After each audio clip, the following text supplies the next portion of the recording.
Personne n'a été épargné de fortes chaleurs qui ont frappé la ville-province de Kinshasa les semaines dernières. Il fait très chaud puisque la température est élevée.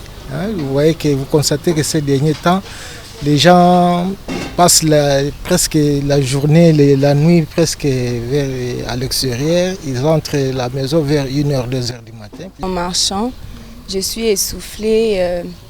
J'ai du mal à répondre à certaines activités. Des fois, j'ai du mal à marcher. Lorsque je me promène, je transpire trop. Un phénomène qui, selon les environnementalistes, s'explique par une forte concentration du CO2 dans l'atmosphère.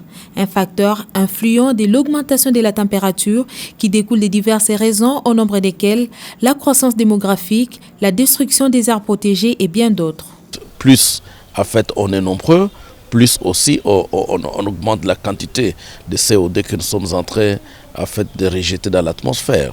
Mais aussi il faut lier à cela le fait de la production de déchets. Ce que nous pouvons aussi remarquer dans la ville de Kinshasa, c'est pratiquement la destruction des espaces verts. Aujourd'hui, Kinshasa n'a presque plus d'espace vert. Il faut même voir la promiscuité dans laquelle les gens restent dans la cité. Donc tout cela ne permet pas à ce qu'on ait de parcelles aérées. En fait, il y a toutes ces questions-là qui se posent. Par contre, pour la Metelsat, les phénomènes observés restent normaux, d'autant plus que les températures enregistrées varient entre 28 et 32 degrés Celsius, une déclinaison de l'augmentation des pressions observées. Nous avions passé à une période où la ville de Kinshasa était toujours couverte. C'est-à-dire qu'il y avait des nuages qui couvraient la ville.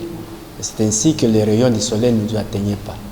Mais nous avons passé à une période où la pression a augmenté, ce qui a fait à ce qu'il y avait un peu de dégagement du ciel. Et c'est à ce moment que les rayons du soleil nous ont attrapés directement. C'est ainsi qu'on sentait qu'il faisait tellement très chaud. Même si les services météorologiques relativisent, d'aucuns parlent même des canicules. À chacun donc de prendre des précautions face à ces vagues de chaleur.